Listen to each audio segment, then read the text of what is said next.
السلام علیکم ورحمۃ اللہ وبرکاتہ۔ آج ہم جس موضوع پر ڈسکس کریں گے وہ موضوع ہے توبہ۔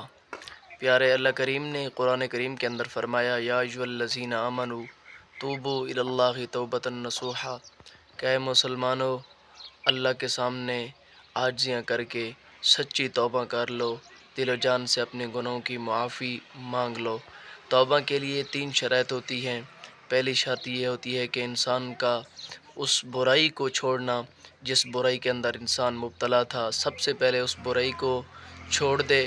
اور دوسری شرط جو انسان کے لیے ہوتی ہے کہ آئندہ کے لیے پکا عہد کرے کہ میں دوبارہ اس برائی کو نہیں لوٹاؤں گا۔ اور تیسری شرط جو ہوتی ہے کہ وہ اللہ تعالیٰ کے سامنے دل میں پشیماندہ ہو کر اللہ کے سامنے پورے خشوع اور خضوع کے ساتھ آئے اور اپنے گناہ کی معافی مانگے۔ توبہ ایک ایسی چیز ہے جس کا دروازہ رب تعالیٰ نے اس وقت تک کھول رکھا ہے جب تک سورج مغرب کی طرف سے نہیں نکلتا۔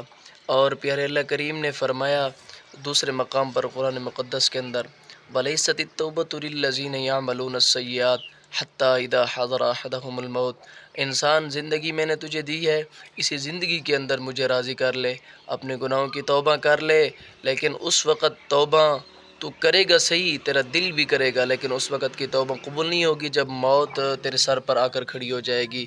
تو میں تمام مسلمان بھائیوں سے یہ کہتا ہوں، اللہ نے ہمیں زندگی بھی دی ہے اور رمضان المبارک جیسا مقدس مہینہ بھی عطا کیا ہے، ہمیں چاہیے کہ ہم اللہ کے سامنے گڑ گڑا کر اپنے گناہوں کی معافی مانگ لیں۔ موت کے وقت تو فرعون نے بھی کہا تھا آمنا برب ہارون و موسیٰ، لیکن اللہ کریم نے اس کے منہ پہ ایسا تماچا مارا کہ الآن وقد عصیت قبل وکنت من المفسدین، اس سے پہلے تو بڑا فساد